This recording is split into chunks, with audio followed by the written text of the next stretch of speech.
If I tunjuk I punya bank account. Wow, bank account. Tapi promise dulu sebab benda ni private. Okay? So promise dengan I yang benda ni just among three of us je.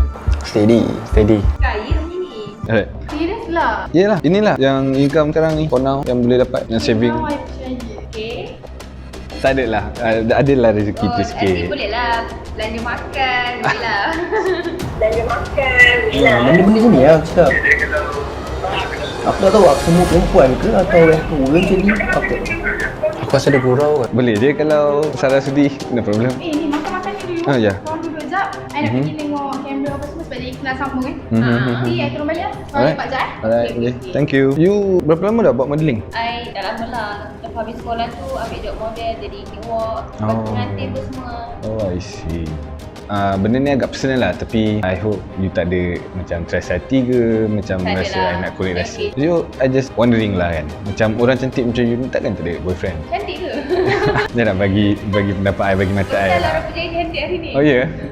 Tapi actually ya lah memang. Honestly memang you cantik lah. I just wondering je macam what is your status actually? I tak ada bosan kot. Tak ada. Single. Sebab tak minat nak cinta ni. Sikit hati. Sebab bosan sebenarnya I Oh. Ya, sebab tak minat nak cinta ni sikit hati. Sebab boyfriend I sebenarnya I putus sebab dia curang dengan I. Curang. Aku tak pernah curang tu. Tak pernah kata curang lagi. Tak, sekarang ni dia cakap dia single. Takkan sebab Liko tunjuk duit dia terus jadi single kan? Then tak ada plan macam nak ada orang lain ke? Like sekarang kalau tak ada boyfriend pun I okay. Sebab I sekarang fikir duit. Oh, I see. Kalau ada tu lagi bagus. Oh ya? Kalau ada tu lagi bagus. Dengar lu dia kata.